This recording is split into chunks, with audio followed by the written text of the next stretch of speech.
Master minds commerce చదవాలనుకునే 10th inter విద్యార్థుల తొలి ఎంపిక.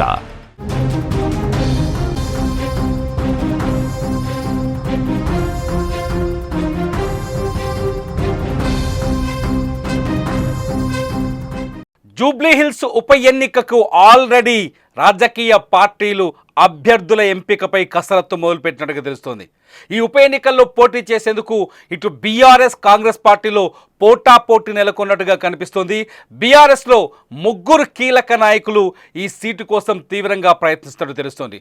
అటు కాంగ్రెస్లో కూడా ముగ్గురు నాయకులు ఈ సీటు కోసం తీవ్రంగా ప్రయత్నిస్తున్నట్టు తెలుస్తోంది. కాంగ్రెస్ నుంచి ఎన్నికల్లో పోటీ చేయడానికి ఒక సినిమా నిర్మాత తీవ్రమైన ఆసక్తిని చూపిస్తున్నట్టుగా కూడా కనిపిస్తుంది. ఇప్పటికే జూబ్లీహిల్స్లో బీఆర్ఎస్ క్యాంపెయిన్ అనఫిషియల్గా మొదలుపెట్టింది.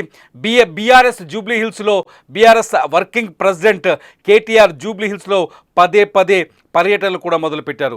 ఈ మధ్య కాలంలో జూబ్లీహిల్స్ అంటే మాగంటి గోపీనాథ్ ఎమ్మెల్యే మాగంటి గోపీనాథ్ అనారోగ్యంతో కన్ను మూయటంతో ఆయన అనుచరుల్ని రెగ్యులర్గా భేటీ అవుతున్నారు కేటీఆర్. అంతేకాదు జూబ్లీహిల్స్లో ఎవరిని ఎన్నికల్లో నిలబెడితే ఈసారి విజయం సాధించగలమనే అంశంపైన కీలకమైన సమాలోచనలు కూడా చేస్తున్నారు. ఇప్పటికే బీఆర్ఎస్ తరఫున కొన్ని సర్వే సంస్థలు జూబ్లీహిల్స్ ఏరియాలో రంగంలోకి దిగాయి.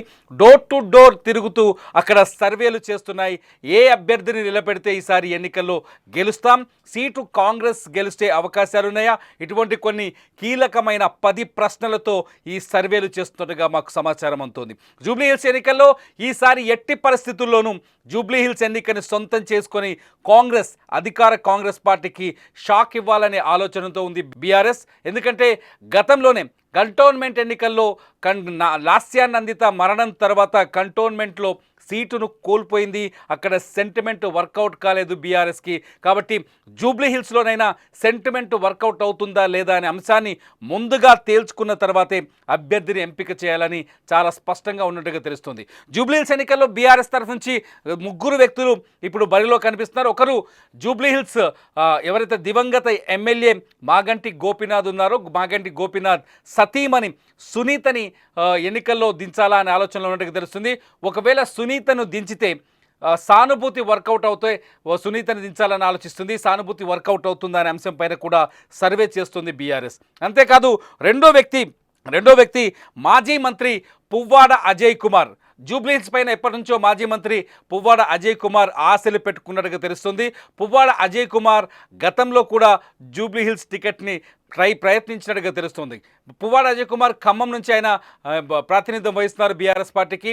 మంత్రి పదవి కూడా ఆయన మంత్రిగా కూడా పనిచేశారు బీఆర్ఎస్ గవర్నమెంట్లో. ఈసారి జూబ్లీహిల్స్లో పువ్వాడ అజయ్ కుమార్ని ఎన్నికల బరిలోకి దించితే ఇక్కడున్న కమ్మ సామాజిక ఓట్లు, కమ్మ సామాజిక వర్గానికి ఉన్న మద్దతు తమకు ఉపయోగపడుతుందని ఆలోచిస్తున్నట్టుగా తెలుస్తుంది. సో పువ్వాడ అజయ్ కుమార్ కూడా ఇప్పటికే ఈ ఏరియాలో కొంత వర్కౌట్ చేస్తున్నట్టుగా తెలుస్తుంది. ఇప్పటికే పువ్వాడ అజయ్ కుమార్ కొన్ని ప్రయత్నాలు ఇటు పార్టీలో కూడా కొన్ని ప్రయత్నాలు చేస్తున్నట్టు తెలుస్తుంది. పువ్వాడ అజయ్ కుమార్ ఈ టికెట్ దక్కుతుందా లేదా అనే అంశంపైన కూడా బీఆర్ఎస్ జూబ్లీహిల్స్ నియోజకవర్గంలో సర్వే చేస్తున్నట్టు తెలుస్తుంది. ఇకపోతే జూబ్లీహిల్స్లో మొదటి నుంచి రావుల శ్రీధర్ రెడ్డి అయిన బీజేపీ నుంచి బీఆర్ఎస్లో చేరారు. రావుల శ్రీధర్ రెడ్డి బీఆర్ఎస్లోకి వచ్చిన తర్వాత జూబ్లీహిల్స్ నియోజకవర్గంలోనే ఆయన వర్క్ చేసుకుంటున్నారు.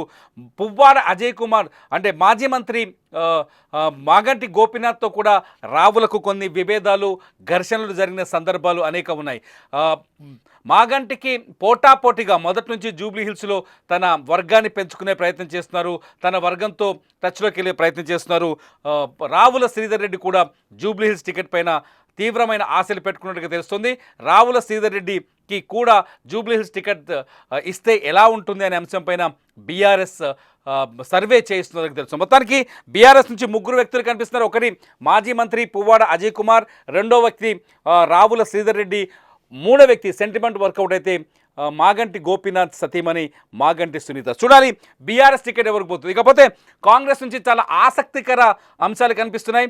కాంగ్రెస్ నుంచి చాలా ఆసక్తికర వ్యక్తులు పోటీలో ఉన్నట్టుగా తెలుస్తుంది. ఇప్పటికే పిసిసి ప్రెసిడెంట్ మహేష్ కుమార్ గౌడ్ జూబ్లీహిల్స్లో పోటీ చేయాలనుకునే వాళ్ళు తమ పేరుని నమోదు చేసుకోవచ్చని చాలా స్పష్టంగా చెప్పారు.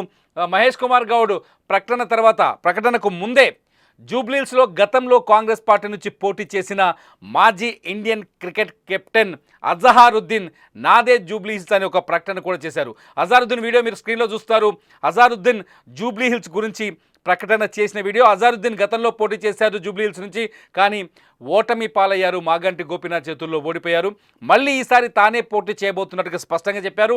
కాంగ్రెస్ అధిష్టానం సోనియా గాంధీ, రాహుల్ గాంధీ తనకే మద్దతు ఇస్తారని, అట్లాగే తెలంగాణ ముఖ్యమంత్రి రేవంత్ రెడ్డి మద్దతు కూడా తనకుందని చాలా స్పష్టంగా అజహారుద్దీన్ ప్రకటించారు. ఒకసారి అజహారుద్దీన్ ఏం మాట్లాడారో చూద్దాం. అజహారుద్దీన్ మాటలు వింటే జూబ్లీహిల్స్ నియోజకవర్గం పైన అజహారుద్దీన్ పెట్టుకున్న ఆశలేంటో మనకు కనిపిస్తుంది. ఒకసారి అజహారుద్దీన్ మాట్లాడిన మాటలు విందాం. प्रियंका जी की ब्लेसिंग्स है और हमारे जो बहुत चाहिए थे चीफ मिनिस्टर है उनके ब्लेसिंग्स है और हमारे जो इंचार्ज है मीनाक्षी मैडम, जो मैं उनको काफ़ी ऑलमोस्ट लाइक 20 ईयर्स से जानता हूँ, उनके ब्लेसिंग्स से इंशाल्लाह हम ये सीट कांग्रेस को जीतेंगे और मैं ज़रूर यहाँ से उम्मीदवार होऊंगा, लड़ूंगा। और सब लोग तो बहुत कह रहे हैं कि मीन स्पेकुलेशन तो होते रहते हैं, लेकिन मैं यहाँ से ज़रूर लड़ूंगा। గతంలో ఆయన పోటీ చేశాడు కాబట్టి మళ్ళీ పోటీ చేస్తాను చెప్తా ఉన్నాడు, కానీ అది అంతిమం కాదు. ఎవరికి వారు నేను పోటీ చేస్తానంటే అది ఫైనల్ కాదు. కాంగ్రెస్లో ఒక పెద్ద ప్రొసీజర్ ఉంటుంది. ఎవరెవరైతే ఆశావాళ్ళు ఉంటారో వారంతా అప్లికేషన్ పెట్టుకోవాలి. పీసీసీలో పీఈసీ కూర్చుంటుంది, కొంత వడపోత కార్యక్రమం ఉంటుంది. 3 పేర్లు 5 పేర్లు సెంట్రల్ ఎలక్షన్ కమిటీకి పంపుతాము. అక్కడ వడపోత తర్వాత సిడబ్ల్యూసీ ఫైనల్గా అభ్యర్థి ప్రకటిస్తుంది. అప్పటి వరకు ఎవరెన్ని మాట్లాడుకున్నా, ఎవరు ఎక్కడ క్లెయిమ్ చేసుకున్నా అది అధికారికం కాదు. వ్యాఖ్యలతో అజహారుద్దీన్ వ్యాఖ్యల తర్వాత మహేష్ కుమార్ గౌడ్, పిసిసి అధ్యక్షుడు మహేష్ కుమార్ గౌడ్ చెప్పిన మాటలు ఇవి. అంటే జూబ్లీహిల్స్ పైన అజహారుద్దీన్ ఆశలు పెట్టుకున్న అది ఫైనల్ కాదని చెప్తున్నారు. అయితే జూబ్లీహిల్స్ నుంచి గతంలో కాంగ్రెస్ పార్టీకి తను ఎన్నికల బరి నుంచి తప్పుకొని కాంగ్రెస్ పార్టీకి మద్దతు ఇచ్చారు నవీన్ యాదవ్ జూబ్లీహిల్స్ ఏరియాలో తీవ్రంగా పనిచేసుకుంటున్నారు. తన క్యాడర్ని పైన వర్క్ చేస్తూ వస్తున్నారు. 2000 వచ్చే మాగంటి గోపీనాథ్ గత ఎన్నికల్లో విజయం సాధించినప్పటికీ నవీన్ యాదవ్ తన ప్రాబల్యాన్ని పెంచుకునే ప్రయత్నం చేస్తూ వస్తున్నారు. నవీన్ యాదవ్ జూబ్లీహిల్స్ పైన ఈసారి ఉప ఎన్నికల్లో తను పోటీ చేయాలని నిర్ణయించుకున్నట్టుగా తెలుస్తుంది. నవీన్ యాదవ్ జూబ్లీహిల్స్ ఎన్నికల బరిలోకి దిగే అవకాశం, ఉప ఎన్నిక బరిలోకి దిగే అవకాశం చాలా స్పష్టంగా కనిపిస్తుంది.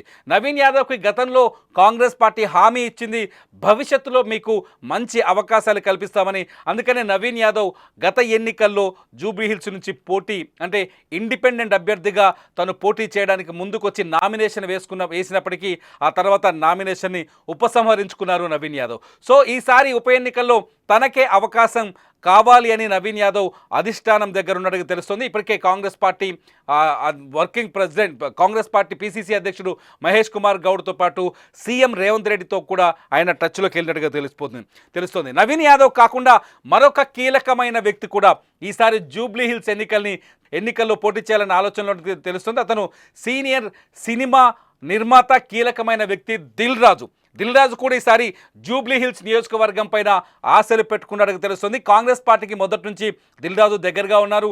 ముఖ్యమంత్రిగా రేవంత్ రెడ్డి ప్రమాణ స్వీకారం చేసిన తర్వాత ఆయన రేవంత్ రెడ్డితో చాలా సన్నిహితంగా కనిపిస్తున్నారు. అంతేకాదు మొన్న గద్దర్ సినిమా అవార్డ్స్ని ఇప్పించడంలో దిల్ రాజు కీలక పాత్ర పోషించారు. అట్లాగే తెలంగాణ ఫిలిం డెవలప్మెంట్ కార్పొరేషన్ చైర్మన్గా కూడా ఉన్నారు దిల్ రాజు మొదటి నుంచి. అంటే గత ఎన్నికల్లోనే గత ఎన్నికల ముందు 2023లోనే దిల్ రాజు రాజకీయాల్లో అడుగు పెడతారని, ఎన్నికల్లో పోటీ చేస్తారనే చర్చ జరిగింది. ఇప్పుడు జూబ్లీహిల్స్ సీటు ఉప ఎన్నిక వైపు రావడంతో దిల్ రాజు ఈసారి తన అదృష్టాన్ని పరీక్షించుకోవాలనే ఆలోచనలో ఉన్నట్టుగా తెలుస్తుంది.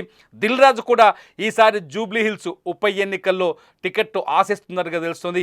కాంగ్రెస్ పార్టీ దిల్ రాజు వైపు కూడా చూస్తుందా లేదని ఇప్పుడు ఆసక్తికరంగా మరి. ఎందుకంటే దిల్ రాజుకి సినిమా ఇండస్ట్రీ చాలా దగ్గర. జూబ్లీహిల్స్ ఏరియాలో పూర్తి స్థాయి సినిమా ఇండస్ట్రీ ఓట్లు అధికంగా ఉంటాయి. అట్లాగే ఆంధ్రప్రదేశ్ నుంచి వచ్చిన సెటిలర్ల ఓట్లు అధికంగా ఉంటాయి. దిల్ రాజు సినిమా ఇండస్ట్రీలో కీలకమైన ప్రొడ్యూసర్, బలమైన ప్రొడ్యూసర్గా ఉన్నారు. అంతేకాదు అన్ని సామాజిక వర్గాల్ని ప్రభావితం చేయగలడు. అన్ని వర్గాలు అతనికి దగ్గరగా ఉన్నాయి. కాబట్టి దిల్ రాజు కూడా తన అదృష్టాన్ని పరీక్షించుకునే ఛాన్సెస్ చాలా స్పష్టంగా కనిపిస్తున్నాయి. మొత్తంగా ఇది ఇప్పటివరకు కాంగ్రెస్ బీఆర్ఎస్ నుంచి ఈ జూబ్లీహిల్స్ ఉప ఎన్నిక కోసం ఎదురు చూస్తున్న అభ్యర్థులు.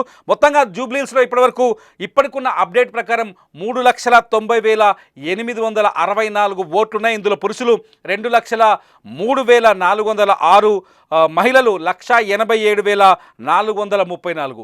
ఈసారి జూబ్లీహిల్స్ ఎన్నికల ఫలితాన్ని, ఉప ఎన్నిక ఫలితాన్ని డిసైడ్ చేయబోది పురుషులే అని చాలా స్పష్టంగా అర్థమవుతుంది. చూడాలి జూబ్లీహిల్స్లో ఎవరు విజేతగా నిలుస్తారు. బీఆర్ఎస్ తన సిట్టింగ్ సీటుని దక్కించుకుంటుందా, లేకపోతే కాంగ్రెస్ మళ్ళీ ఈ సీటును కూడా కొట్టుకుపోతుందా కంటోన్మెంట్ మాదిరిగా? మీరేమనుకుంటున్నారు? జూబ్లీహిల్స్లో విజయం ఎవరిది, టికెట్ ఎవరికి ఇస్తే బాగుంటుంది? ఈ వీడియో కింద ఖచ్చితంగా కామెంట్ చేయండి. జూబ్లీహిల్స్ ఉప ఎన్నికకి సంబంధించిన మీ అభిప్రాయాన్ని తెలియజేయండి. అప్డేట్ న్యూస్ కోసం చూస్తూనే ఉండండి సుమన్ టీవీ లైవ్, అలాగే సుమన్ టీవీ డిజిటల్ లైవ్.